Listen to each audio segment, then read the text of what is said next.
আপনি যদি জিমে না গিয়ে বা কোনো ভিগোরাস এক্সারসাইজ না করে ওয়েট ম্যানেজ করতে চান, এই ভিডিওটি আপনার জন্য ভীষণ হেল্পফুল হতে চলেছে। তবে আগেই বলে রাখি, এই টিপসগুলো ফলো করার সাথে সাথেই আপনি প্রচুর ওয়েট লস করবেন না, কিন্তু এই লাইফস্টাইল যদি আপনি কিছু মাস ফলো করেন, আপনি ডেফিনেটলি ভালো রেজাল্ট পাবেন এবং আপনার ওয়েট ম্যানেজ হবে in a healthy and a scientific manner. প্রথমত, সকালবেলা উঠে চা বা কফি খাওয়ার হ্যাবিট বন্ধ করে দিন। সেটাকে রিপ্লেস করুন ডিটক্স ওয়াটার দিয়ে। তাতে করে আপনার বডি তো ডিটক্সিফাই হবেই, এর সাথে আপনি ফ্রেশ ফিল করবেন।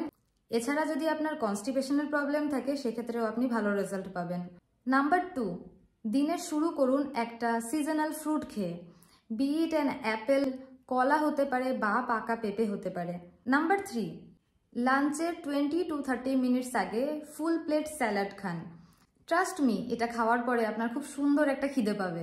এবং আপনার ডায়েটে প্রোটিন ইনটেক বাড়ান। প্রোটিন আমাদের ক্যালোরি বার্ন করতে হেল্প করে, তবে অবশ্যই চুজ করুন সেই সব প্রোটিন যেগুলোতে ফ্যাট কন্টেন্ট খুবই কম। লাস্টলি, ডিনারের 20 to 30 মিনিটস আগে আবারও এক বাটি স্যালাড খান এবং চেষ্টা করুন আপনার ডিনার 8:30টার মধ্যে কমপ্লিট করার।